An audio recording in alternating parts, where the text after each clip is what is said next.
Hey folks, Stan Baker with the Racket. Yes, we're back, and I have to apologize to you. I have not been on the air for quite some time.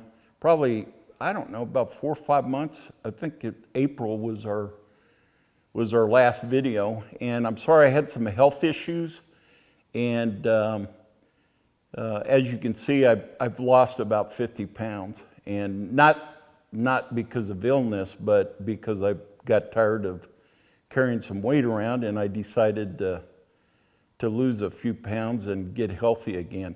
But I won't go into the sordid details, but that is the reason that we had to shut down. Another reason is our good friend Billy has hit the big time. I mean, this guy is really busy, and it's kind of hard to get him, but he's doing things with Discovery Channel and Outdoor Channel and Hayden Outdoors, and he's just doing a heck of a job. He's a good friend, and I'm really happy that he's doing as well as he's doing. But this is the first video since, I believe, April, and I sure hope that we can be instructional for you and really bring some good trap shooters in and get some really good interviews. One of the things that I'm thinking about doing, and I'd love to get your input, we're thinking about doing a podcast, and that podcast, this will be our first format in trying it out. But I got the idea, I was at the Heartland Grand and sitting around with some friends having coffee one morning, and we were all talking and just sharing some wonderful ideas. And I got to thinking that a lot of my ideas that I try out on the trap field are really just sitting around with a bunch of guys having coffee and sharing ideas.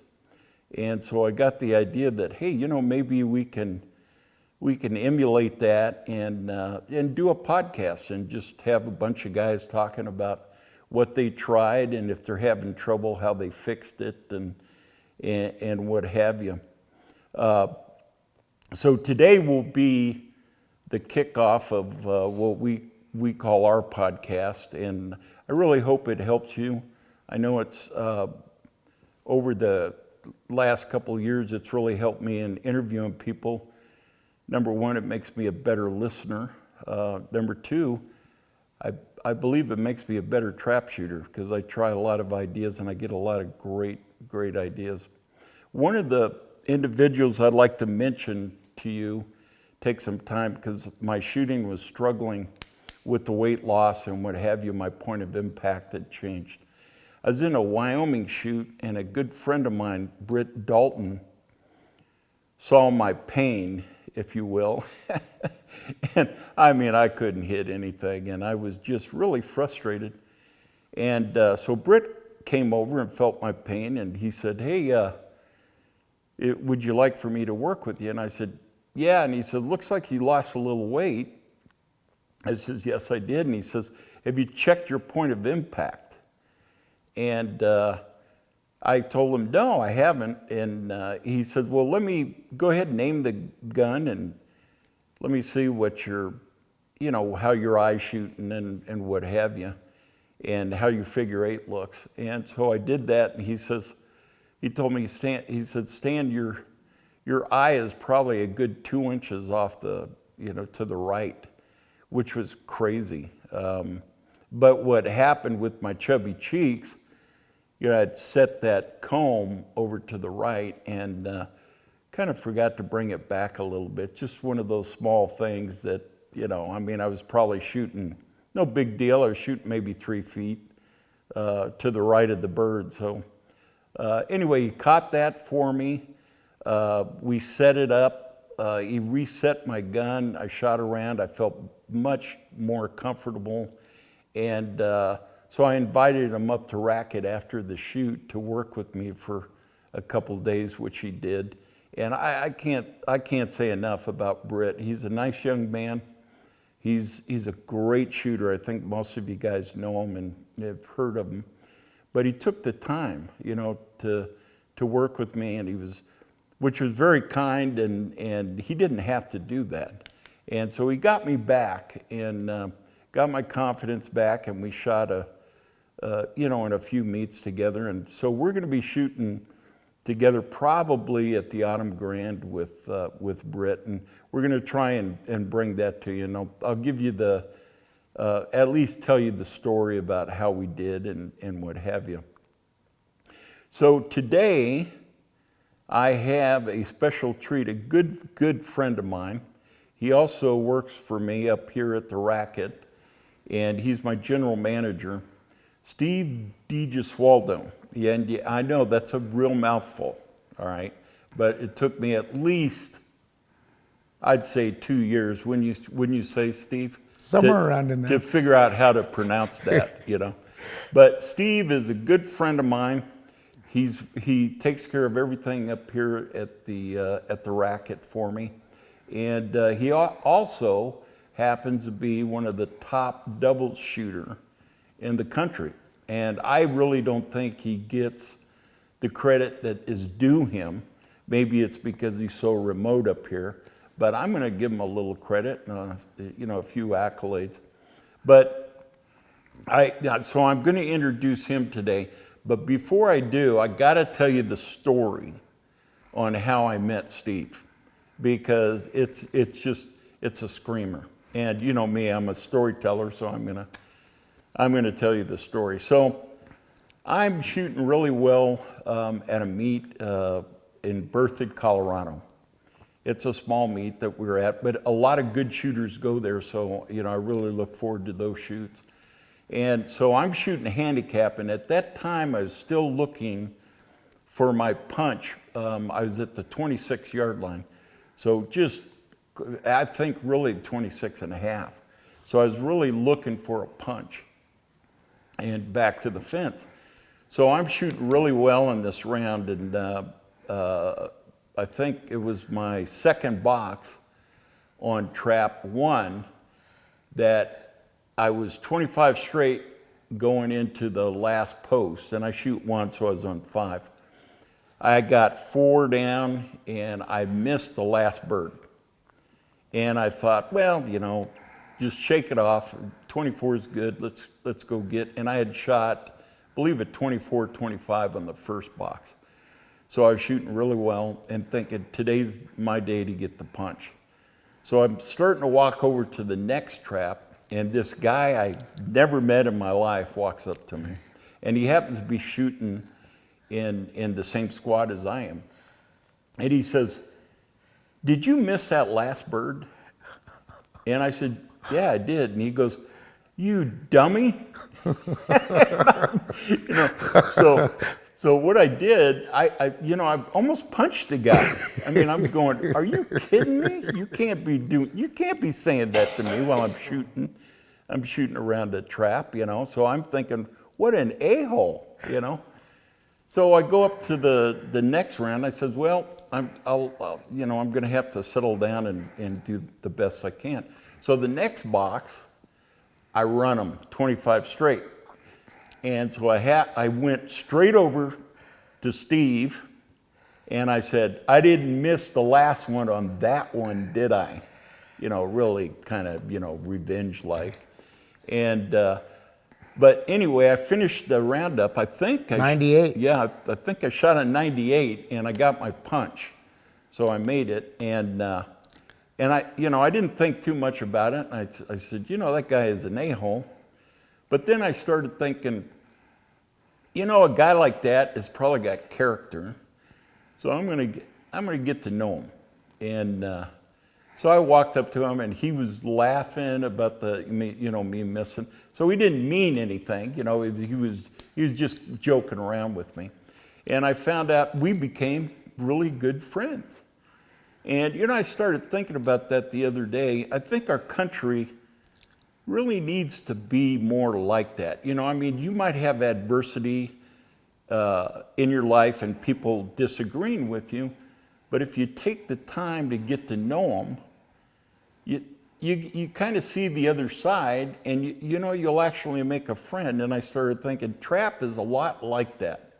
It brings people together, And if you listen to them, you know what? You might disagree with them, but you have a pretty good time. So I think our country needs a little more of that, and I wanted to share that with you, me meeting Steve. Steve, I got to tell you, man, you're a great friend, you're a good shot, and I think we're going to have a lot of fun this year shooting. So this guy's been a lot of fun with me, and the before mentioned adventure on the day that he broke the 98, I believe I got him over the hump because he wasn't no more worried about getting a punch or missing targets. He just wanted to prove to me that he could break a 25 straight.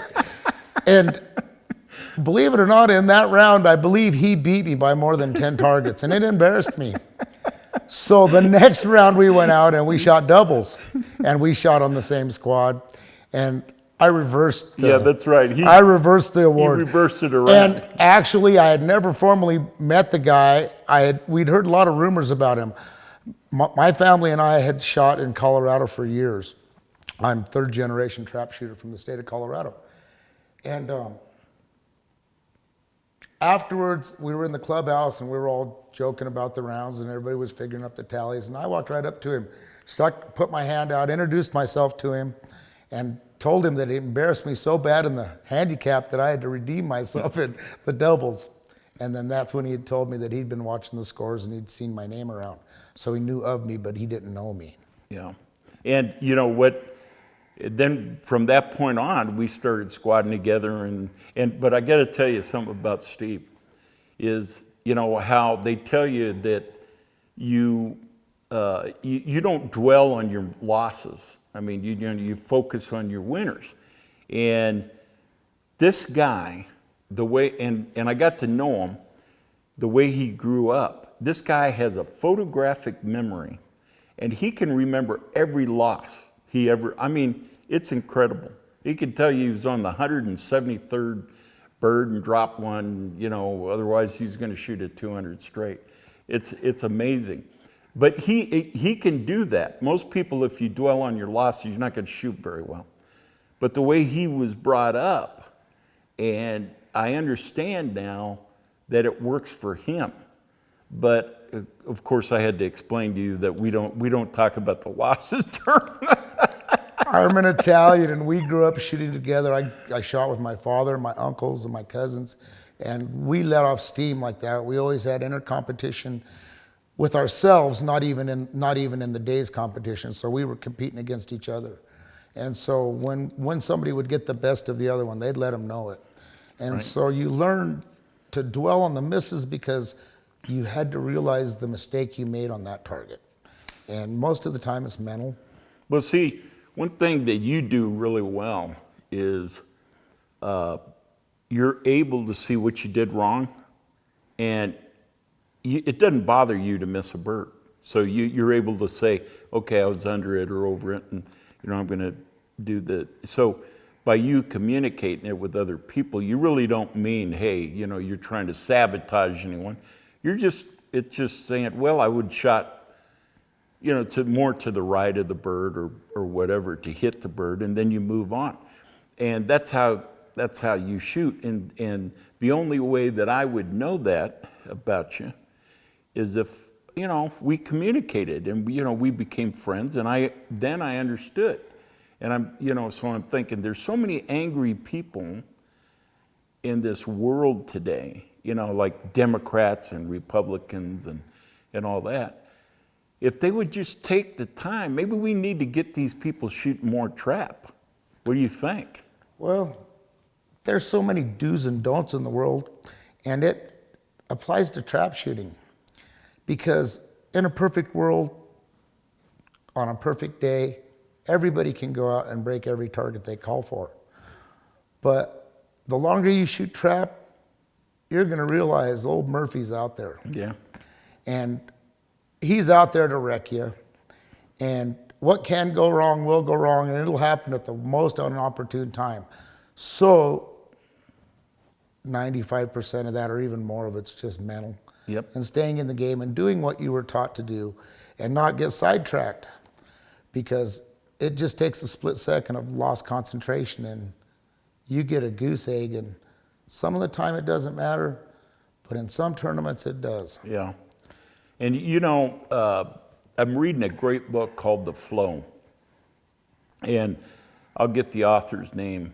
It kind of slipped, you know, being old and all, it kind of slips my mind. But this book is really about the zone. And, you know, we've talked a lot about Bob Palmer and the mental game and what have you. And he's really helped me in staying in the zone or in the flow. And what this book talks about is how to get into the zone and stay in it. And what happened was this guy kind of stumbled into these, you know, extreme sports, like these guys who they'll go off a mountain with a snowboard, you know, and fall 150 feet. And these guys they're extreme athletes. And these guys they need the adrenaline rush, you know, to get it. You're absolutely right. And what you just mentioned was me 30 years ago. We couldn't find stuff steep enough to jump off of with skis and snow. And we went on our God-given ability and nobody got hurt. But trap shooting's a lot of the same way. Yeah. And you never know when that adrenaline's going to turn on or turn off. So what is the risk? I mean, so I started thinking about what is the risk in trap? And the risk in trap for me is making a complete fool out of myself shooting on the line. And we've all been there. Well, sure. You know. And I mean, sometimes some guys come up to me and ask me what my goal was in the shoot. And I tell them sometimes not to be the lowest guy in my class on that ever given day. And that's where I draw the line. And if I finish above that, I did good, you know. Isn't that funny? So, I go, okay, so today I'm going to shoot a 97 average, okay? So after the first round, I go, maybe 94. And then by the end of the shoot, I'm going, okay, I don't want to be last or whatever, you know. But see, the thing about it is, in the old days, you could have a stinker day and you could go home and you were really the only one that knew about it, unless you had a scoreboard looker that was actually looking for your name. Nowadays, they put it out there and everybody in the world can see it. So if you've had a bad day, everybody at the club knows it. Yeah, exactly. And, you know, it's like, everybody, I don't care how good you are. This old guy told me, he says, Stan, you have not found your worst round in trap. So don't say that's your lowest score. And believe it or not, for me, sometimes it's in the shoot-offs. I've careered it in shoot-offs before. And in fact, the last shoot that I went to, I was sick. I had a sinus cold. You're really not supposed to shoot in that conditions, but I went home. And on top of that, it was 101 degrees. And I got in a double shoot-off. Yeah. And on top of that, I was squad leader. I shot 14 out of 20. That's not bad. Thank you very much. And the worst thing about that is, and the worst thing about that is, at this little club, there was about 75 spectators because there was nothing else to do, and they were waiting to eat dinner, but they wanted the shoot-offs to get over with, so everybody was sitting in the bleachers and watching me career it. You trying to find a rock you could crawl under? I didn't feel good, so it didn't matter to me. I was calling, pulling, shooting. Well, but you know, the cool thing about trap is that everyone's been there. I don't care if you're Harlan Campbell or Stan Baker.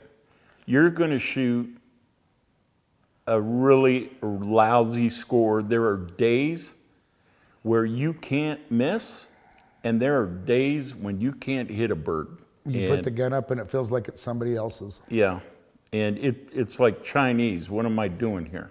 You know, one of those things. So, you know, we were talking the other day, I was talking to, you know, Mel Hensley. Yes.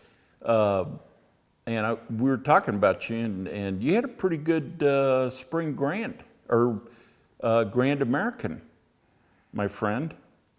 And the thing that impressed me about you, you'd call me, you remember? And you'd say, man, I'm almost there on these handicap birds. And you go, man, you're shooting 94s, and you're right there. And you just couldn't quite the toughest place I've ever seen to shoot handicap targets. Yeah. And It is more mental than everything, because I went into the tournament with the right idea, but I get there and you always want to resort back to what got you there. And at this particular place, you cannot do that. You have to change to where you break the targets, because it's night and day different from a Western bird. Now, from the 16-yard line and the 16s and the doubles, it doesn't seem to matter. But when you shoot at the distance that we shoot from, the 27-yard line, the birds are different. That always baffles me. Well, we changed from shooting a 45 to 50-yard target to shooting a 60 to 65-yard target, because of the visual effect of the target coming out. And for us, it's mental. We should still be able to shoot the target the same as in the West, but we don't. And you're talking us, you mean the people from the West. Low humidity targets yeah. versus high humidity targets. Yeah. We're used to the dry climate, so we shoot that bird right out of the house. And there is no way you can do that. Now, there's one kid that can do it, Chase Horton. Well, there's more than one young man that can do it, but they grew up there and that's how they shoot, Yeah. because that's the way they learned. I've never seen a better handicap shooter than Chase Horton. I mean, and we interviewed him. We've got him on YouTube. The other young gentleman that can shoot with him, but he had to leave the Grand, and you know him because you shot with him last year from Arkansas. Right. Logan Henry was at the top of the game, and because the gentleman is the class act that he is, he pulled out of the World Championship because he had to go take entrance exams for the next year's college. For college, right. And he had run 100 straight from the 27-yard line in the preliminary rounds and ran 200 straights in the doubles. Wow. And he pulled out. Yeah, he was shooting lights out, man. And, you know, I've talked to him, and, you know, we're going to try and maybe sponsor him a little bit, you know, here at the Racket. And he's a great guy. He's doing all the things right. Good young man. But I have never seen someone shoot the bird right out of the house like Chase Horton. And we interviewed him, and we filmed him. Billy filmed him shooting at the Grand last year. And I'm telling you, that kid is, and he's the number one guy. He's the captain of the Open, and what happened was he was a junior gold, and he said, no, I'm going Open. Well, he shot Open, and he won the high overall at the Grand in the Open class, but Harlan Campbell still was the All-American team captain in the Open class. No. Chase Horton is the captain of the Open class. I thought that he only shot the Grand. Nope. That was his first tournament. He shot Open all year. So he passed Harlan. Him and Sherrod Oaks. Sherrod made the second team. Both those kids are just unbelievable I shooters. thought Harlan was still the All-American team captain. No, Chase is the number one trap shooter So then he passed I think he's him 19 or 20 years old. No, he's older than that. He's in college. He's 21. Okay, so now He's junior gold. No, junior gold is 19. 19 to 23. Is it? Yeah. Okay. Well, he was in his freshman year, so he's probably. And the last time I talked to him, he was 19, and that was about a year And ago. to his so credit, Sherrod maybe is 20. younger than Yeah. Chase, and he chose not to go to school. He went into the family business, and he went into the men's Open class. But I got to tell you, these young kids, I mean, they are just doing a heck of a job. So we got to try to find a way to get them up here, and hopefully we can get some, you know, with the podcast, we can get the sponsors and things to, you know, help promote guest speakers and what have you, so we can share that with, you know, with people out there. But one of the other thing is that you shot pretty good. So talk to me about your doubles. How do you approach doubles? Everybody says they're fun. They're a lot of work. everybody has a discipline that favors one or the other, and it just happens to be that mine's doubles. And I put a lot of pressure on myself because I know that I'm supposed to thrive in that one discipline. And I came close. I just couldn't quite get over the hump. We shot 6 events at the Grand. I ran every first box. I just couldn't quite finish. I wasn't a good finisher. But I still put up some pretty good scores. Yes, you did. You did a heck of a job. When you step up there, are you thinking about, you know, what you're going to be doing, or what? I'm looking at the height of the targets. I believe maybe on me it's just mental, but tall doubles are the hardest to shoot. Yeah. You know, regular height and lower doubles are easier to get on and easier to shoot, smoother and faster because you have less travel time on the first target. And so I'm kind of trying to check out where the targets are going, the height of the target, and just really concentrating on that first bird. Because believe it or not, the first bird is the most important part of the doubles. And if your timing's good on the first bird, the second bird's a non-entity.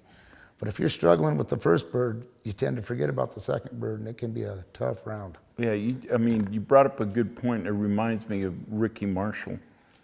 When he's giving me some lessons, he explained to me, he says, look, Stan, every trap is different. Every trap field is different. So, you know, when we're talking about the humid birds versus the dry birds, you're actually, when you go into a meet, it's you against the field. It's sort of like golf. You got to know your course. You got to know, and this is the other thing that Britt Dalton taught me. He goes, take a look at the trap. Where's the trap positioned in the house? Is the trap back of the house in the middle, or is it up front? Because when that bird comes out, it's going to look different. That may be one of the biggest things in the sport. You shoot back east, you have these really tall bunkers, and when you shoot west, you may have a bunker that's only 6 inches above the ground. Yeah.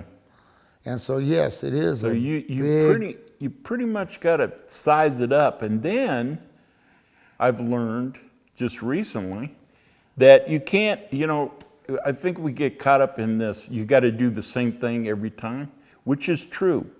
You got to have the same fundamentals, the same gun mount and what have you. But don't be afraid to hold that gun a little higher if you have to, or a little lower if you have to. Oh yeah, you have to adjust at every club. And you know, I got caught up in that. I was going, well, I'm going to hold on the house, and the birds were coming out really high, and finally, and normally I didn't, you know, I adjust after the damage is done. So I've got to learn to, okay, hey, that bird's high, I'm going to hold a little higher gun, go after that bird. Well, this year, like I said, I went into it with the right approach. I tried to take the streak out of the target, and I was able to pull it off for about 4 rounds.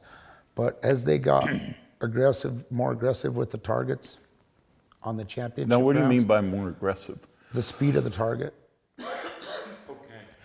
All right. And it made the wide angles almost unhittable because I was losing the track of the target. Mm-hmm. I was losing a half a second of the target before I picked it up, and it was gone. So what did you do? I didn't do what I set out to do, and next year when I go back, I'm going to adjust my gun, and I'm going to hold normal, and I'm going to shoot the target normal. You can't change the way you shoot. You have to be able to adjust your gun. Right. Hence, they've made all the adjustments in the world for the gun. You can't be afraid to use it sometimes. Right. Sometimes you leave it alone. But out there, you have to adjust a little bit because it is different. Good. Now, if we shot there all the time, when I come west, you would probably have to do some adjustment. Right. But it's just the opposite for us. Well, and you know hopefully this year we'll shoot more back east targets. Yeah. Well, that's right. What amazes me is the guys who shoot out east. You know, they come. You know, those birds don't bother them. And I mean, the guys out west, you get done. with her around. We're all scratching our head, wondering what the heck. But you know what? Those guys back east, when they come like to the autumn Grand or the spring Grand, you know, that's a dry climate. They don't do too bad. It takes them towards the end, but yeah, towards the championship rounds, Yeah. yes. You know, I can think of Doug Gray, yeah, shoots really good in So, championship rounds. so you know Mel Hensley, I keep bringing his name up. I really respect that guy, and he's really given me a lot of good tips. He said with the eastern bird, you got to remember, you got to be more precise, and you got to give it just a little more time, maybe a millisecond, you know. But you can't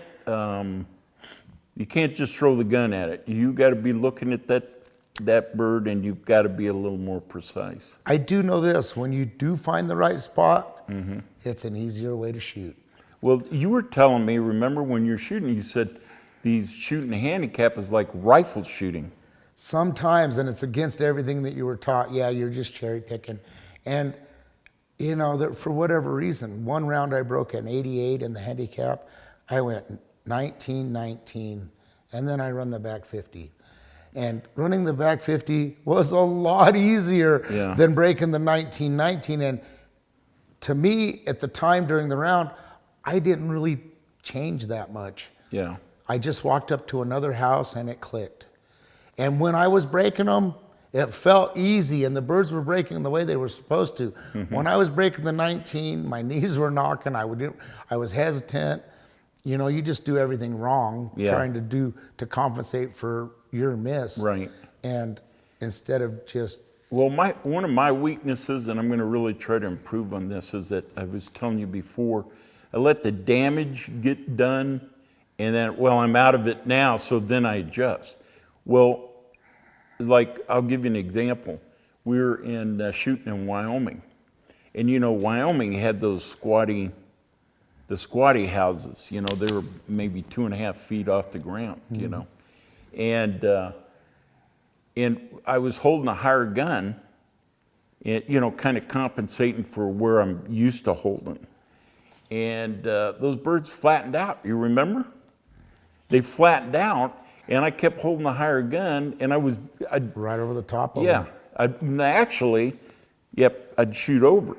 So then finally, I think I dropped, I don't know, it's in the handicap, I dropped 5 birds, and I said, and so I brought the gun all the way down, almost to the ground, and had my eye hold was just out on the horizon, you know, soft gaze, and started smoking those birds. My father,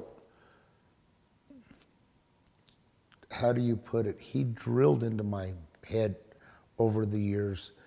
When you hold a lower gun and you stay in your gun, you will travel faster to the bird than you think. You'll actually travel to the bird faster than when you hold a higher gun. It's just mental, because when the bird comes out, your automatic response is to track the target. So if you visualize the full bird, you're going to get to it faster than you think, and you're going to break it better.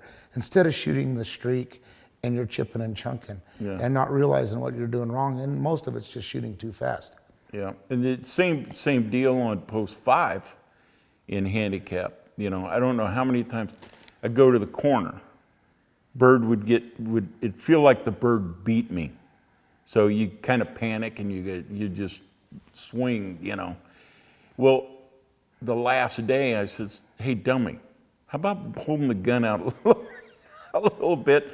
I held the gun, brought the gun out just a little bit, and it was fine. I mean, it was real relaxed, saw the bird, went to it, shot, you know. And so, you know, I've learned a lot. I mean, you don't necessarily need to hold the gun in the same place every time. You need to read the bird, where the bird is coming out of the house. Is it a high bird? Is it a flat bird? And adjust accordingly.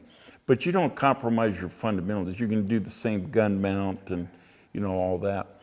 So I learned a lot of things, you know. I mean, with, you know, the old saying about you learn by your misses. But so this year I'm not going to be afraid to adjust, because I want to stay in it. And that reminds me, we're going for All-American points this year, aren't we? Yes, we are. We'll have to try to In get in the dance. yeah, the first big one is going to be October 3rd. the Autumn Grand. October 3rd at the Southwest Handicaps. Well, I don't think we get any points for that. I think do we? so. I don't know. We'd have to check that We'll out. have to see the factor, but yeah, the amount of, I think they, does it just work on attendance or does it work on No. amount of competitive Yeah, shooters? you got to have. I mean, there's to get the points, you got to have so many people, and the championship round show up and. And I think hopefully- I mean, that's the only flaw that I can see in the All-American point system. Sure, they want everybody to have a chance, but I believe if the shoot is small, Yeah. but the caliber of shooters there, hence you have half a dozen or more All-Americans at the Yeah. shoot, the points should be taller. You should get more points for that event That's something to think because you're about. shooting against the competitive shooters. Yeah. The also-rans really don't count even in the big shoots. They're competitive and they're shooting in their own classes, but because they're there, we get more points. Right. I would mean- rather go to a shoot that's all Americans. Yeah. And you know where you stand at the end of that shoot, right? Exactly. You want to. I mean, that's why you shoot. The You better wanna the know. competition, you better pick it up, or Yeah. you know you're going to be going home. Well, I see. Though I'm looking at New Mexico, like a tune-up. A warm up. Yeah. It's a pretty serious shoot. There's going to be a lot of good shooters there. It's going to be fun. I mean, we're squatted on the same team, same squad, and so I'm looking forward to that. I don't know. I'm kind of going to do things different this year. I'm not really chasing points. I decided that I'm going to have fun doing what I'm doing, and I'm going to go to the meets that I really enjoy going to. Like, for example, Vernal. It doesn't have the highest point, the factor for All-American, but I'll tell you what, Sean Hawley, he puts on a hell of a... I'm sure he does. And there again, that's the shoot that is a prime example of it should be higher value because the amount of good shooters that go there. Yeah. And it was even more before, but I mean, still, there's a lot of quality shooters that shoot at that little club. Right. And, hence, last year I couldn't go for several different reasons. It was just unfeasible to drive to Vernal, come back, and then travel back to Grand Junction for the Colorado State shoot. Yeah. So I went to Kansas, and I did well there. Yes, you and did. And the factor was bigger, but You shot Rob Taylor throws 200. a heck of- Didn't Rob you go- Taylor- You went 200. I run the singles, yes. The Rob Taylor throws a heck of a shoot. I mean, I can't say more about that guy neither. He just is a class act as far as I'm concerned. But it just wasn't the Right. same, I'll Maybe tell because you- I didn't know as many people. I got to tell you, the shoot that I love is in Iowa, Ackley, Iowa. It's a Heartland Grand. You just came back from Yeah, I mean, I love that shoot. It's a hard place to shoot. It'll challenge you, with those eastern. I mean, they have the humid birds, but I'll tell you what. I've never met a bunch of nicer people.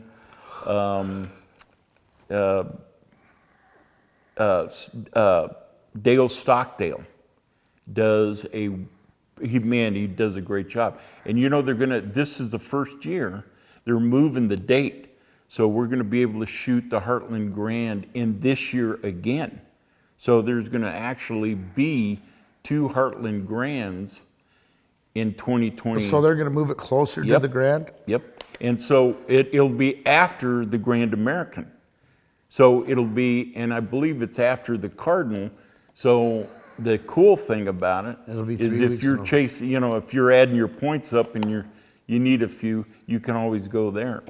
And so I think it's going to be a good deal for everyone. I mean, yeah, everyone's tired, but some of the guys, that's the other thing is this year when I go to the Grand, I'm not going to be tired. I'm going to be fresh. I will not shoot 3 weeks before we go. And I'm going to go in there fresh. I'm going to pretend, sort of like Ray Stafford, what he does is he goes in like, I've never shot here before, and he's fresh, and he's got to adjust to the birds there. It's the first shoot of the year for him. Yeah. He takes the month of July off. He always has. And I think that's a good approach because the year that I was chasing points, But it's getting more difficult because, not taking away from it, but because of the AIM events that are prior to the Grand, yeah, you can't get in and practice the targets like you want to. You only get one day. they won't let you practice? No, you don't. They've got every trap running. You don't get a Really? practice. Oh, wow. And some guys were kind of Upset unhappy about that this year. Yeah. So you couldn't, how Can't go how a week long- early and shoot. No. Was it like a week before? or- It goes all the way up to the Grand. So the pre-Grand, you have 2 days. It goes to Sunday, and then you have How long is the AIM shoot? the AIM shoot goes a week. Really? Sure, they shoot a week. Man, those kids are. And the thing about it is they can go there and practice all they want before. There's nothing there before. So they can go 4 or 5 days before and sit there and shoot every other day and get acclimatized But think to about it. those kids. They're shooting 3 weeks in a row. Well, and that's the thing. And Holy they moly. rolled, and that was another thing that the All-Americans and the men complained about. You know, we got beat by them. They did the work, but Yeah. they had been shooting there for a week. They Yeah, had but I mean, that's a lot of rounds. Yeah, I mean, but you they're know how young. tired you are at the They're end of the- young. It don't bother them. That's true. They're young. They got a week of practice in competition targets before the real deal, and so they already had their A game. The guys that were on had their A game. Yeah. You know, and it takes you a little while to catch up. How about that Greg Ferguson? Unbelievable. I mean, he ran all the singles. Third man in the history of trap shooting to do it. Yeah. But he gets an asterisk by his name because he did the aims a week before. Hence, he run all the singles in the aim. So he actually went 1,200 out Oh, of 1,200. really? Wow. And he Man, just oh, pulled man. off. You know, he lives not too far from here. He's going to come up. Hopefully, we can, get him on the podcast, and he can, share his experience. He's a really nice young man. Well, he has some kind of competitive spirit because you know that he had just pulled out of the Wyoming State tournament shoot on July 4th because his stock wasn't fitting him and it was actually destroying his cheek. Right. And he went to my cousin, Russ Yeah. Waldo, who I would consider a master stock builder. And Oh, well, he did my shotgun. he's built one for Man, me. He's built several. I'll tell you what, he does a heck of a job. And he's out of Longmont, Colorado. Yeah. And Gregory pulled out of the meet after running 100 straight. I think it might have been a 200 you know straight what? in the And singles. he could have won the HOA for junior gold, I believe. And he pulled out of the Wyoming State tournament and went right to my cousin and had him build him I think it's a low impact, one Right. of the low impact stocks. Yeah. And he took it out to Sparta and he did what you're supposed to do from the 16-yard line. And he didn't do too bad in a couple of the doubles events either. But Yeah.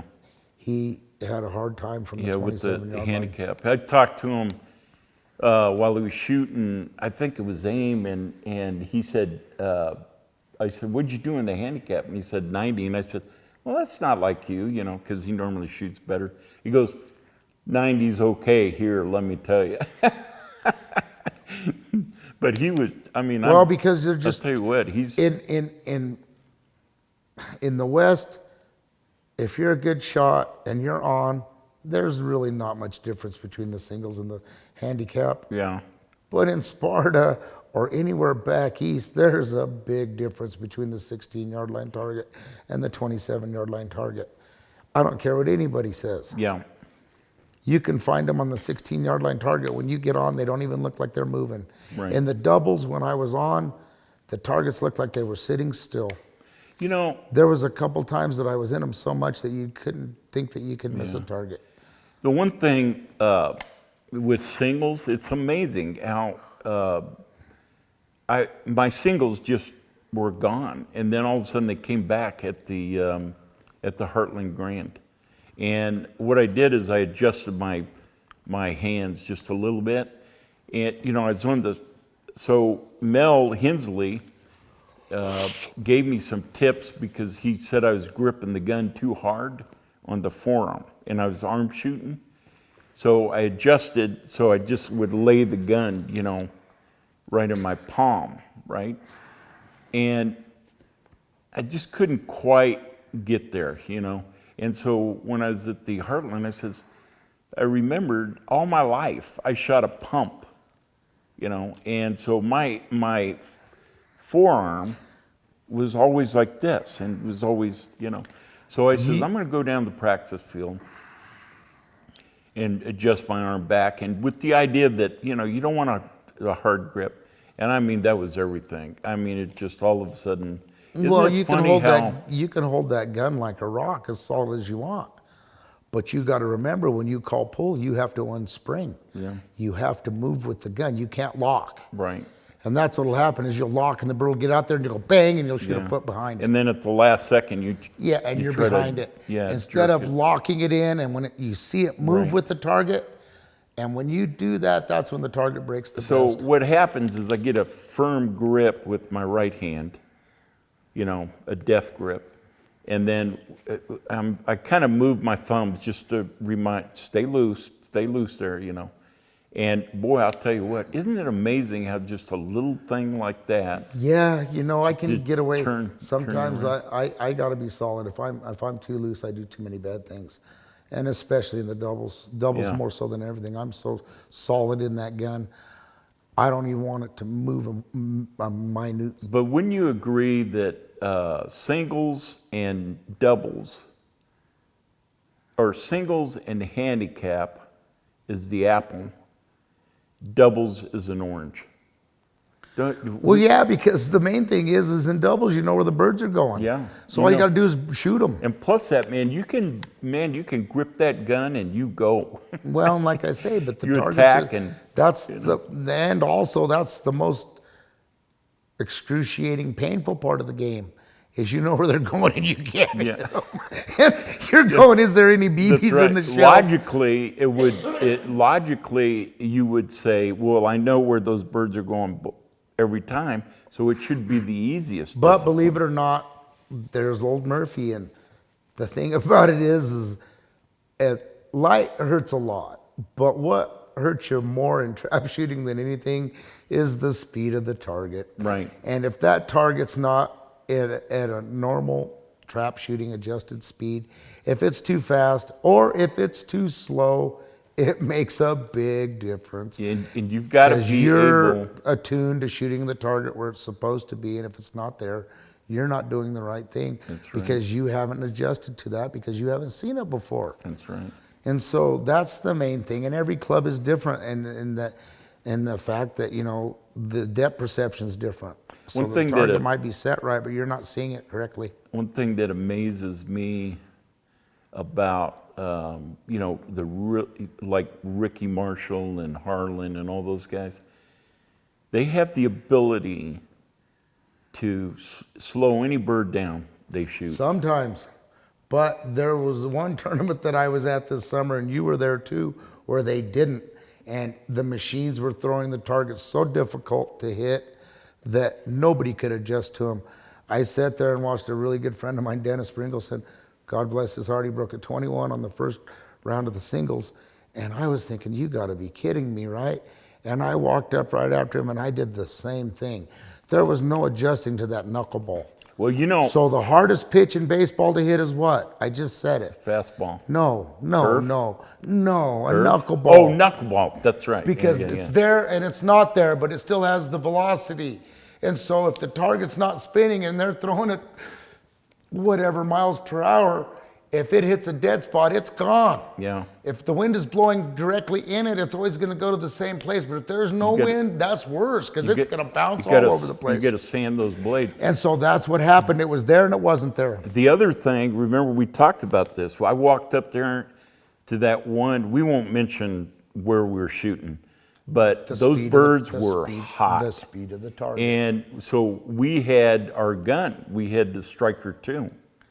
And because, you know, and we had it in the bag.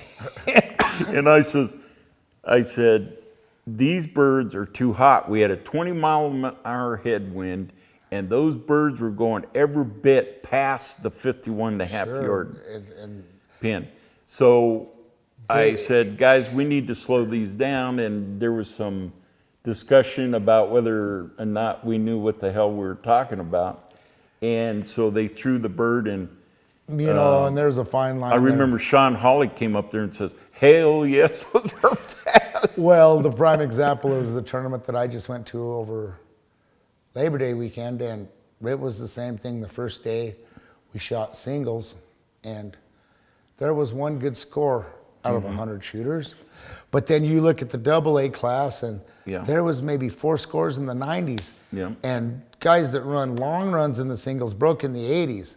And so what did we do? We shot the round. I was included. I think I broke 95 out of 100 and was shaking my head. I knew as soon as we got done with the round, I asked the director, and he came out no problem after the round, and we checked the targets, and the first house was 48 miles an hour. Yeah. And just so you viewers know that was 5 miles an hour past the hottest target that we're supposed to shoot. Is 43. So then we go up to the second house, and it was at 51 miles an hour.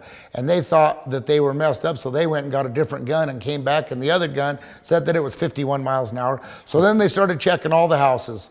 Well, then we came to the conclusion that the guy that was setting And by the way, this is after you shot. Yeah, after the round was over. They went to every house. Well, the guy that they let set the targets was looking at the box, and a 3 and an 8 are pretty close when you're down on your hands and knees. And so he set every target at least 48 and some faster. And we went out there and speed kills. So what's the moral of that story is you got to advocate for yourself. And like I say, there's a fine line there. Some clubs don't care. Yeah. Some clubs really care. Yeah, and well, we care, and I know I want those birds set. Well, and I mean to the point to where some clubs get really... All you want is a legal target. Sure, but some clubs feel like they set the targets the way they set them, and that's the way you shoot them, no questions asked. And so you know when you're at that club that's the way it is, and there's a few of them around. But for the most part, they'll set them the way you want them because they want guys to come back. Exactly. Guys won't come back if they're throwing targets that they don't think are fair. If you throw a good bird, 42, 43 mile an hour, that doubles the right birds at 39, and you have a good pitch, when that bird comes out of the house, you see the whole bird, not a saucer, not a blade, Well, it's just like I've told you. You're going to encourage, you'll get people coming back to those. Look at in Utah. What's if you want to get your Grand Slam, where do you go? They used to say you would go to Spanish Forks. Yep, Spanish Forks. And why? They throw a legal bird, but the pitch of that bird, you see the whole bird when it comes out, and the backdrop is all sky. And light altitude. So, no, I've shot there several times. Exactly. And that's why we put the green birds up here. Well, the guy that holds the two Sandhill greens. The guy that holds the 2 highest averages all time in the nation in handicap trap shooting shot out of Utah, and his name is Dale Amos. Let's talk about what's going on here at the Racket. I'm pretty excited about this next shooting year. I think we're gonna do pretty well, and I kind of like what we got going on for the hunting season. Well, it's coming up. It's actually here now, but everybody kind of gets a little bit more into it in October. Right. Middle October, 1st of November. Yeah, but we're gonna start having. How about those birds we got Hopefully delivered? numerous hunts. We just got 500 chuckers shipped in. We're feeding them, fattening them up, getting them ready to go. They look pretty healthy, didn't they? They're little cluckers. They're little pigs. And the guy that brought them, Nick. Yeah. He brought those. He wanted us to check out the Bob White, so His he brought brother. He raised the chuckers, and his Yeah. brother raised the quail. So he gave us a few So complimentary he quail. turned out those Bob White, and you don't have the heart to shoot them, right? Well, they just walked out of the cage, Not like that, crates. but I could go shoot them now. Yeah. Now that they've been in the woods for a little bit, but I wouldn't be able to shoot them right out of the pen like that. No, there's no sport in that. Well, but the way they came out, we used to turn out 1,000 or so in the trees, and they would open the crates, turn them upside down, and they'd all come out, and most of them would go, hey, and they'd just cheeping and chirping and walking That's out. the style of crates that Nick had. They were different than ours, and so you stand them up on edge, flip the flap down, and you dump it. And Yeah. it kind of launches them out, makes them leave it. Yeah. But no, they hopped on the grass, they looked Yeah. around, and they thought it was home. They just Yeah. walked off. Yeah, they He just goes, walked. I've never seen that before. Not one of them flew. Yeah. They stood right there. Oh, And, believe me, they'll fly. and oh, yeah, but they weren't scared. They But jumped. I think what happened is they had traveled for, 6 hours? And it was hot. Yeah. But I put them in So- that cool grass. Yeah, and they were liked right it. there Yeah. where that water, that pond. The next morning, I seen a couple on the side over there, up by the satellite dishes. Right, But right. I really have. We shot Saturday. I didn't literally look for them. I didn't see any. Yeah. And You had a pretty good dove season, huh? the doves are actually, even after it got cool, I think maybe more doves moved in now from up 'Cause north. I was shooting trap the other day and shot, three of the doves that came back. Passers-by. Boom! Got lucky. I mean, you got to count that as a hit, on okay. the score sheet, right? A bonus. And you get to eat it, so, I've come close to killing two at once before it birthed. yeah. You'd be shooting and The- I've actually seen guys knock Scotch double. doves down. No, that's poaching. You turn them in. No, you get two at once, right? Uh-huh. Two at once I flying. told them that was poaching. You were going to turn you in. No way. I mean, I got a license. Right? It was the Different. So season. some of them guys don't. It's the I season. seen them goofy guys I could sit out there on the trap field. This morning trap you could have got houses. your limit and a half. Yeah. This They morning. just come right down the trap Well, line. no, they were all actually out there in the sunflowers, right out And- there in the gravel in front of the traps. Yeah, they just eat the sunflowers and then go back into the trees. But let me tell you something. When I'm shooting trap, no. You don't fly down you don't grab my eye. If you grab my eye, you're going to die. So, I mean, That's just, funny. That's just the way One it day is. we were turkey shooting out at Golden and a flock of geese flew over, and them crazy son of a guns Yeah. opened up. And none of them, I'm sure maybe one of them had a license. They don't remember how many they knocked down. I couldn't believe they did that. But we got a European hunt, driven hunt scheduled for October sometime. We've got the deer hunts coming. We got A couple release hunts in December. That's right. We got 5 hunters. We got 2 from, believe it's North Carolina, and 3 from North Dakota. For the release hunt. No, for the deer. Oh, trophy, the deer. Now, trophy the trophy deer. deer starts November 1st. Yeah. And then we'll have one, right as of we speak right now, we have the one muzzleloader that's coming in December. Yeah. So I came up with an idea, and I think I'll kick it off for all the viewers and what have you.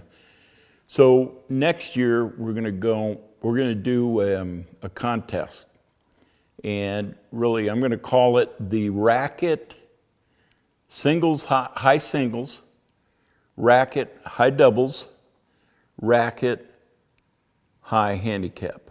Okay, so during the shooting year, you have to have your check-in by the end of November. Okay, that gives you a chance to shoot, the Autumn Grand or whatever.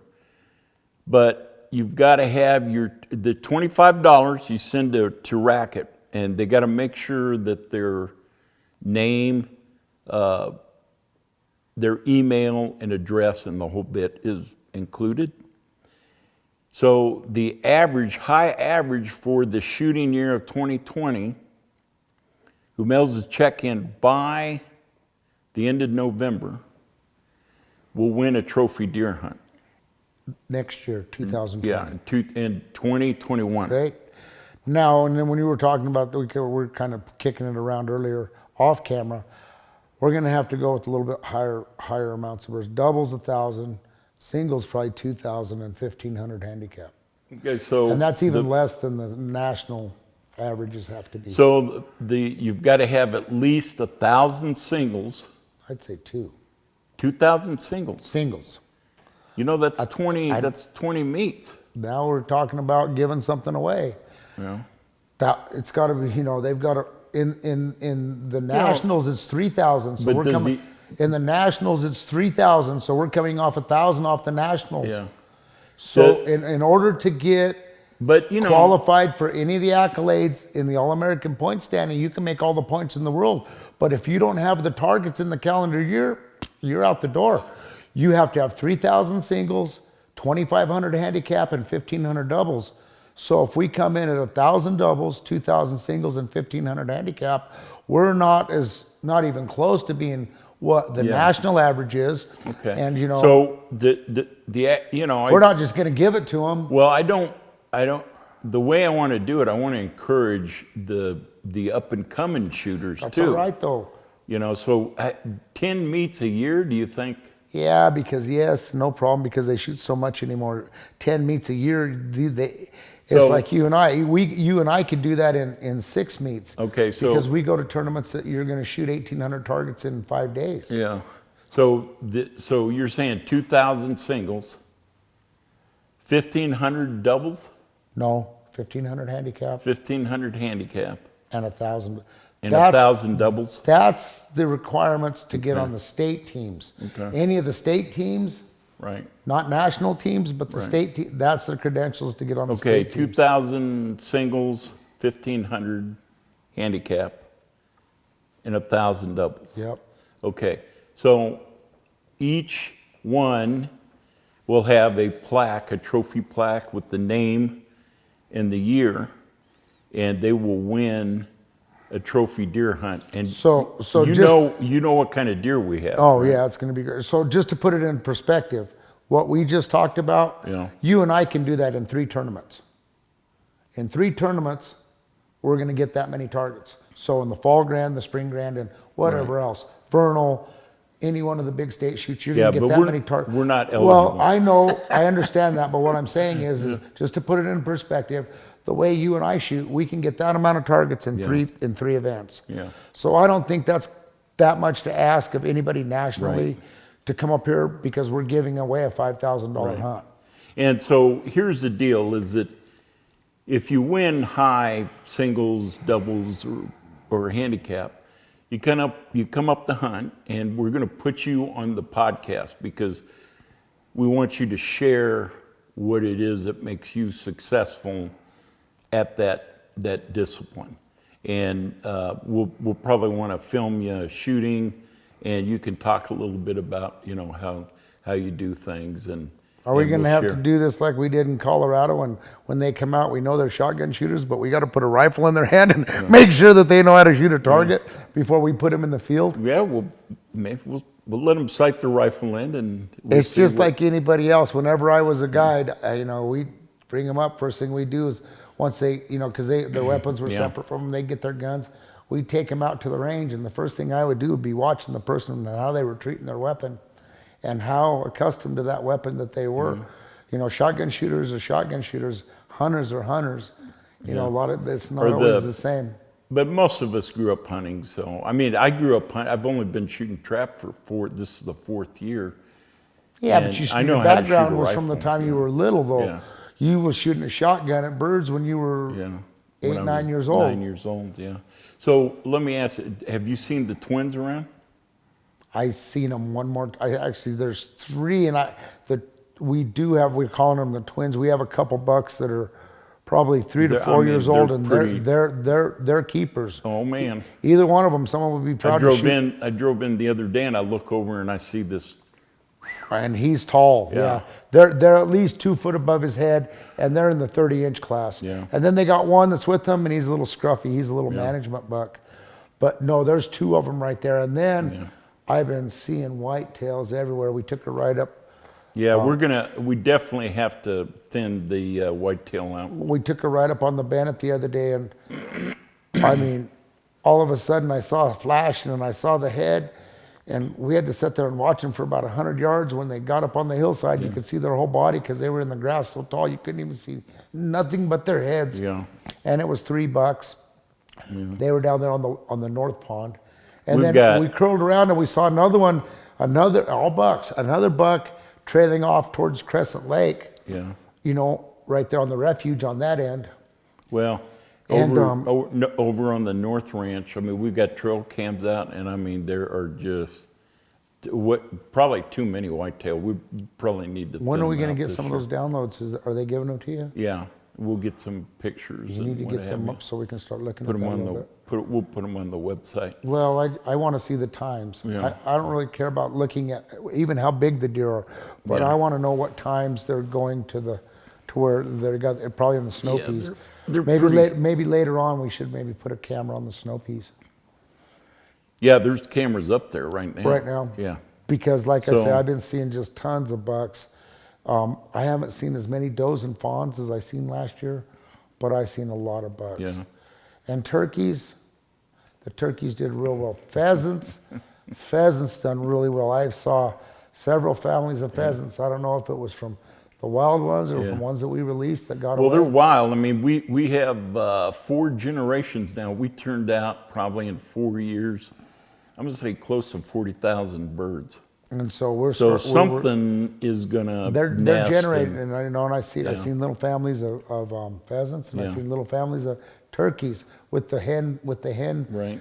flock or you covey know- or whatever you call it. There's about 20 little ones. Did you know a pheasant chick will fly in 3 weeks? We Same. seen one. Remember, we Yeah. seen one the other day eating out of my cat's dish, and I've seen them over there a couple times because I'm like, man, Mags isn't eating that much cat food, is she? And I come back from working, and all of a sudden I see color leaving the cat dish. They like that cat food. It's crazy. Turkeys too. Billy, you remember Mags, right?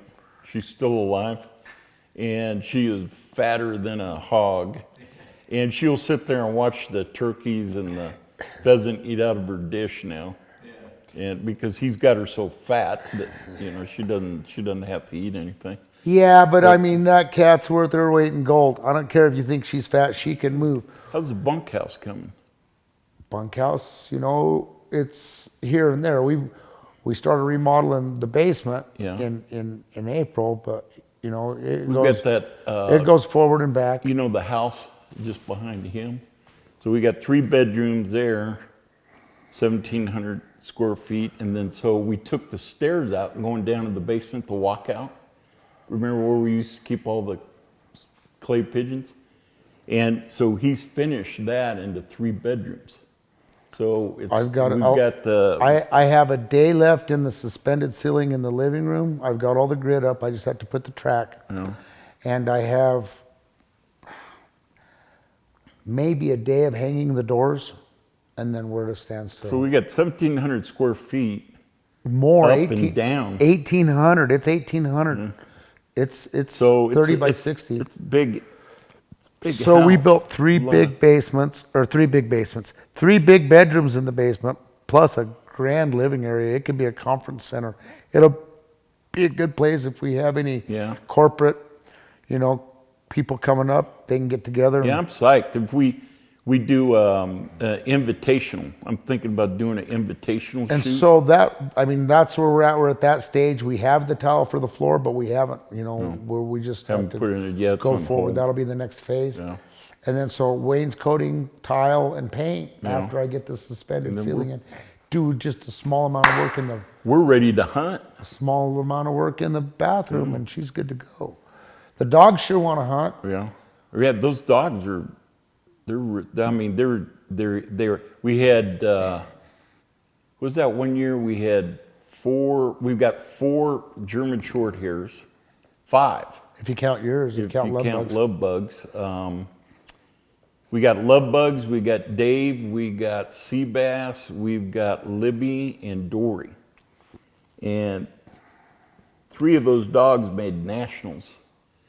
And 2 of them, love bugs scored 3rd and Dave scored 5th.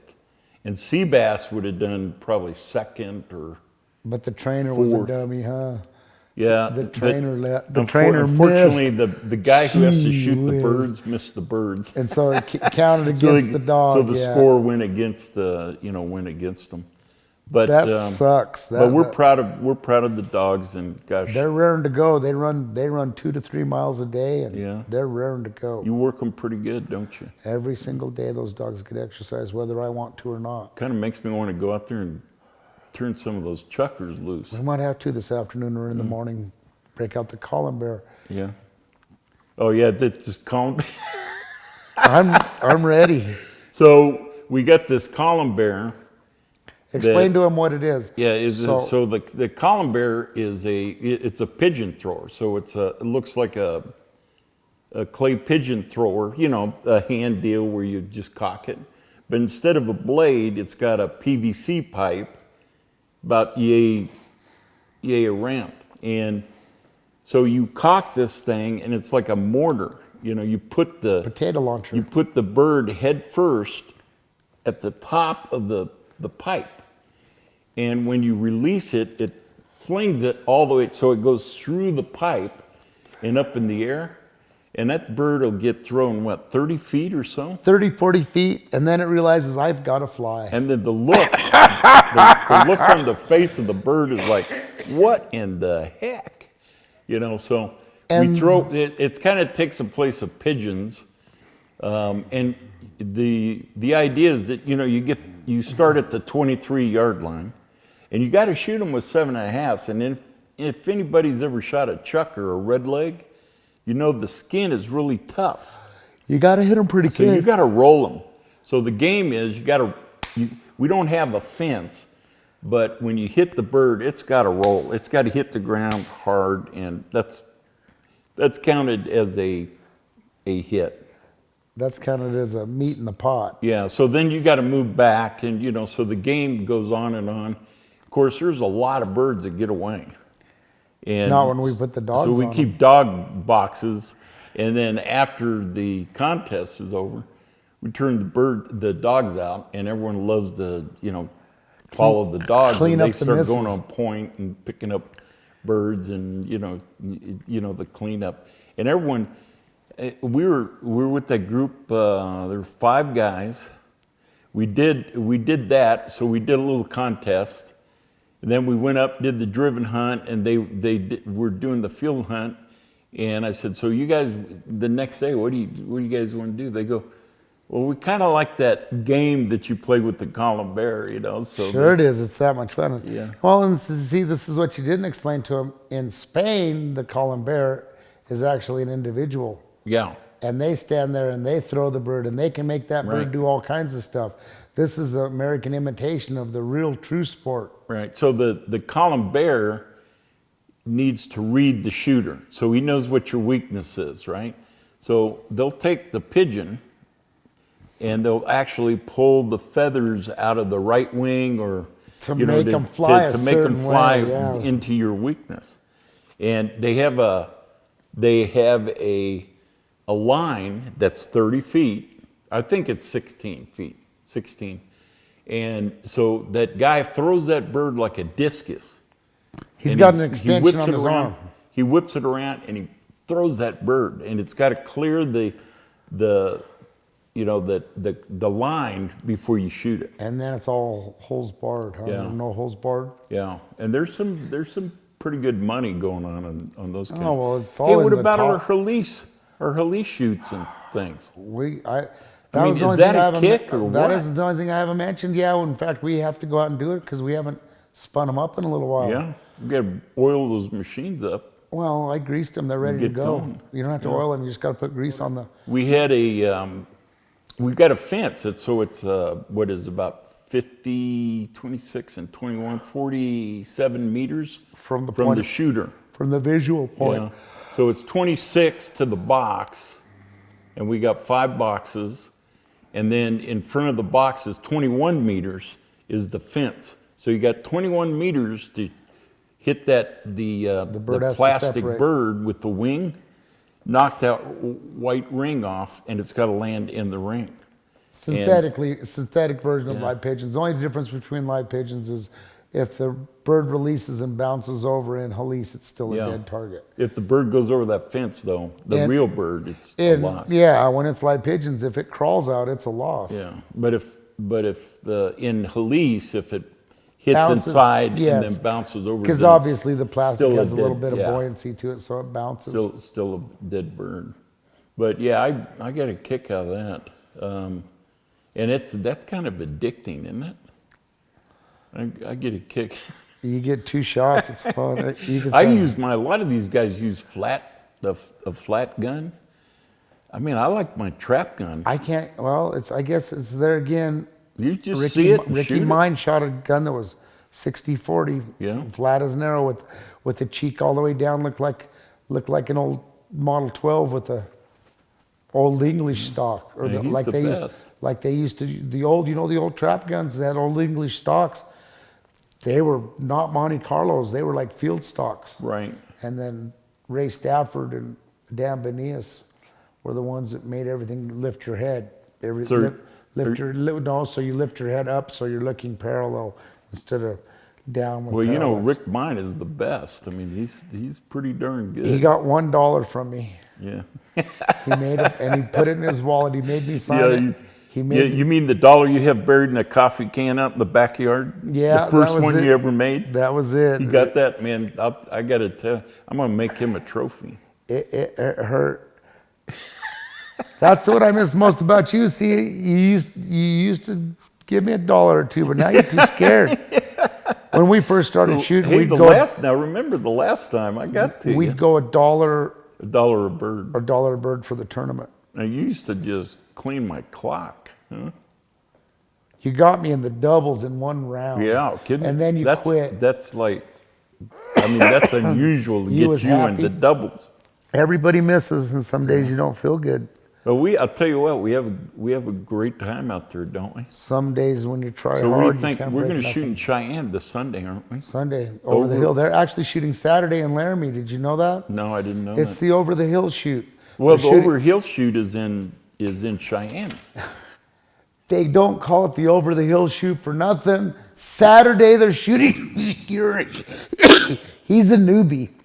Oh So yeah. Saturday they're shooting in Laramie, and Oh, then and they're then they going go over the hill? over the hill, and I they're get shooting it. on Okay. Sunday. All right. It's the over the hill shoot. See, you learned something. You learned something new He cracks me every up. time you go out, right? And so yeah, I this- figured it's because I was like over the hill. No, that's why they call it the over the hill shoot. So there's 4 tournaments going on this weekend that would have been worth going to.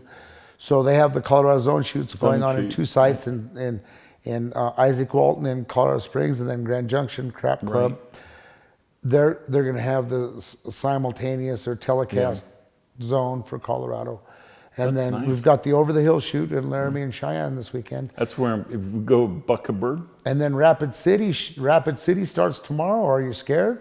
I'm not scared. Do you got bullets? I'm in. They're giving away Southfield. No, I don't care about the trophies. Buck a bird. Let's go $10 a bird. Are you scared? Well, What? let's No, now he gets really.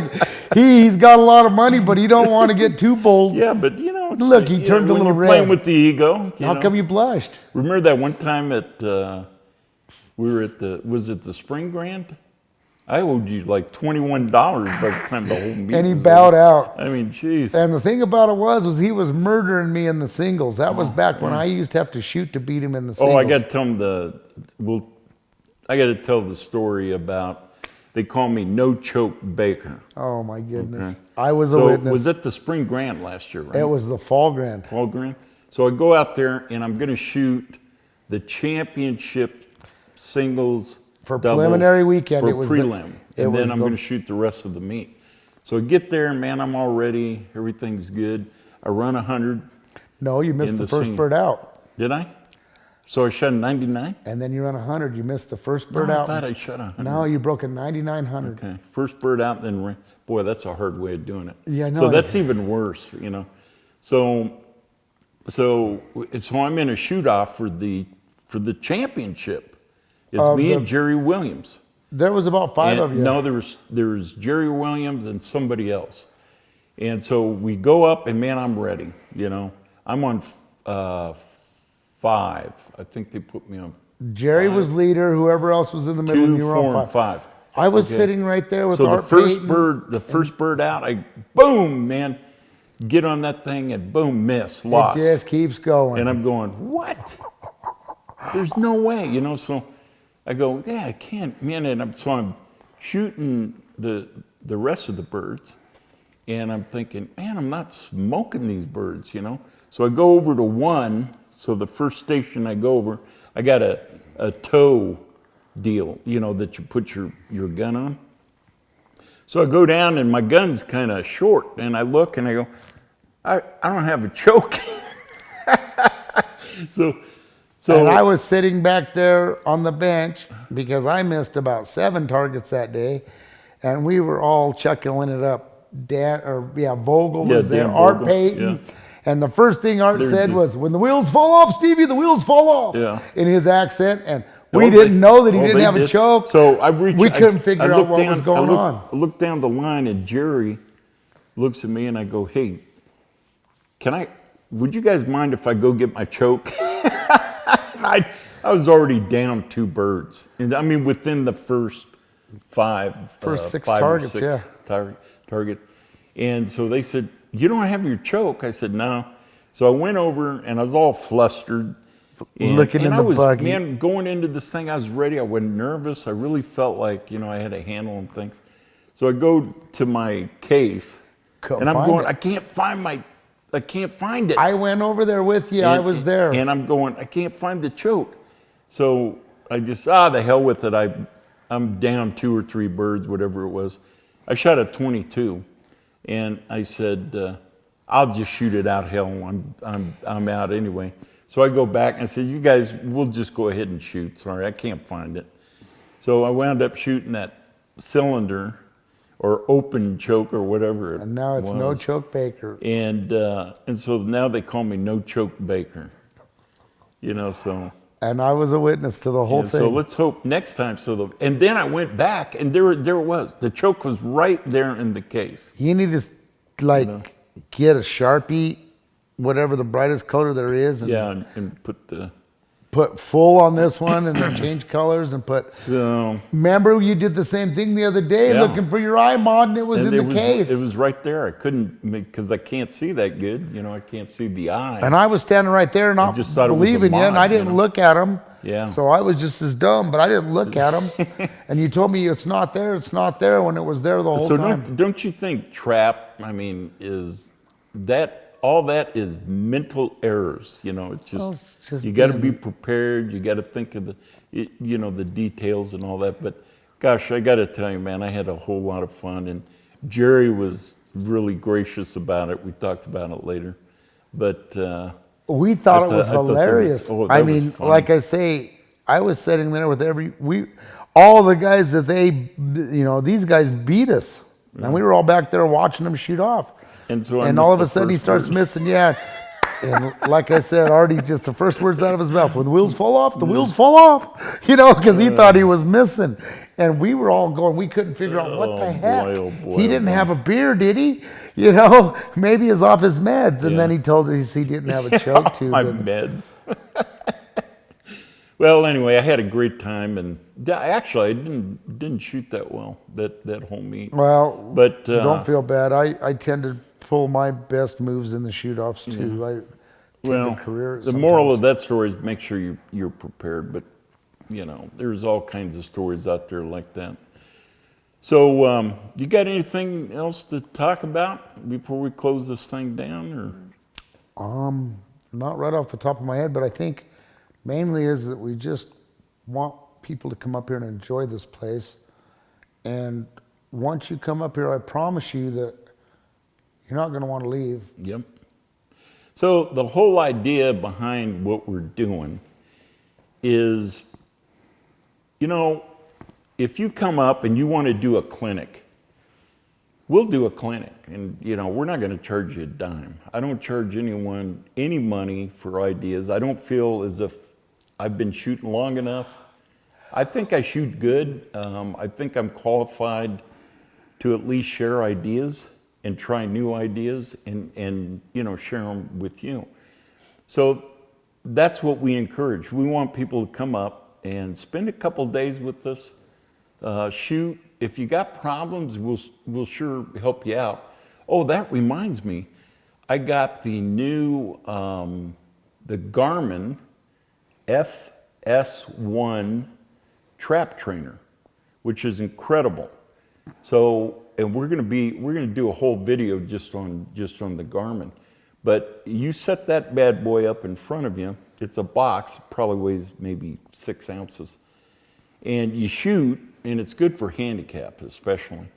So you shoot the bird, and it will literally tell you if you missed a bird, it'll score for you. It'll keep score. It'll tell you how well you hit the bird. If you missed a bird, it'll tell you where you missed a bird. It will give you the speed of your shot, the speed of your reaction time from pull to, hitting the bird. It will give you the shot speed upon impact. It'll give you the bird speed. And it records all that data for you.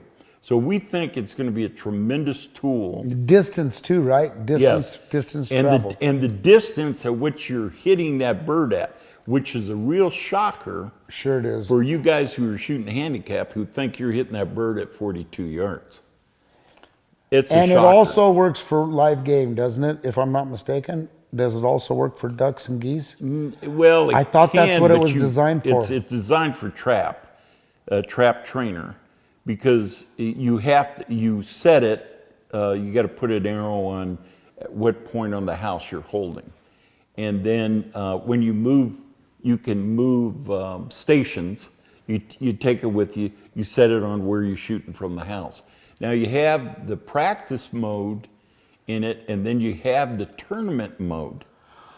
And here's where it gets this is going to be a game changer, I really believe, is that you can literally use it during a tournament. It won't give you the data until after you're done with the round. And then you can check. So, I really believe it'll be instrumental. Now, once you have this information, let's say you're consistently missing certain birds, it'll give you the exact point at where you're missing. And It's going to allow you to do the compensation that we were doing with our brain, but this one's precision. Whether or not you can make yourself change or adjust your gun. It'll give you the information. Now it's up to you what are you going to do about it? And that may take some expertise, I'm not sure. But see, we have this shot cam. I've got 5 shot cams. So we can do clinics with, a full squad. And then what I'm planning on doing, as long as this Garmin works out, then I'm going to buy 5 of those, or I'm going to get 4 more of those, so everyone can have one. So not only will we be able to verify the Garmin, but we'll be able to verify, the camera to make sure that we're reticled in and what have you. But I think that's what we're all about. We're here sharing ideas and shooting, talking, and I get my best ideas just with guys having coffee and talking in the morning, and some, like the other day, I'm thinking, gosh, I seem to be shooting over the birds, and someone said, well, lower your gun. And it's so funny how you think of little small things like that. So I lowered my gun, and guess what? I was hitting the bird. So then I started thinking, and Britt Dalton is very instrumental in, every round is different. You analyze the field and then you adjust. So these are things that I pick up, and I'm not saying that I'm an expert. But what I am saying is I've talked to enough people now and shot enough round, over 300, 400,000 practice rounds, and I'm a student. So I had a good friend by the name of John Templeton back in my investment banking days who told me, he said, Stan, if you want to be rich, you got to help someone else become rich. And really, that's all I'm doing. I want to shoot good trap. Believe me, that's probably my number one passion right now, which might let you know I probably don't have much of a life. My passion is shooting good trap. And so I know that if I want to shoot good trap, I got to help someone else shoot good trap. And the only way I can do that is to listen, interview, and share ideas. And that's what we're all about here at the Racket. So about the only thing it's going to cost you is the birds, and if you want to eat and stay in the lodge and what have you. So we encourage you to come out. We'd love to meet you. love to have you guys sign up for that shoot for this year that we're going to be having. I'm pretty excited about that. So Sounds good. I think I covered everything, didn't I? Okay, so this is kind of our first podcast. We're gonna put it on YouTube. I'd love some response back. You can always, type in what you thought of this. We may be a little long-winded, but really, we're gonna continue bringing up really good shooters. We're gonna bring up average shooters who may be shooting bad, and then all of a sudden, someone to help them with some new ideas, and they're shooting really good now. We want them to share those ideas. So everyone is, going to be sharing, shooting tips and what have you. And because it's that time of the year, my friend Kelly. Oh, that's right, turkey shoots. We're going to have thinking some about promoting a couple fun large turkey shoots. Yeah. And the first one right now that we're kicking around, which is probably going to be the first one of the year, is going to be the opening day of Nebraska pheasant season. There you go. So we're gonna copy what Harlan Campbell was doing in Tribune, Yeah. and bring the guys out and turkey Nice. shoot all night the night before, and then opening day of pheasant season they can go out and hunt. If they want to hunt the ranch, they can hunt the ranch. Yeah. If they want us to release some birds for them, we'll release birds for them. Or if we We're up get here to the have a column good bear time. out and have we games. can shoot. We can So- shoot the column bear in the competitions during the night. Well, if under it's the good, lights. if it's good for Harlan, it's good for us. So we encourage you. We're going to put at the bottom of the page, we're going to put our number at the lodge, and of course, we want to even include my cell number. So if you have any questions there, so you'll see the lodge number and then my cell number. So call us. I'd love any input, please, bad or good. If you think we're messing up, I sure want to hear it. So with that, we'll let you go, and thank you for watching. I know it's been a long time, but we're back, and we plan on sharing a lot of really cool ideas. So with that, we will see you at the Racket.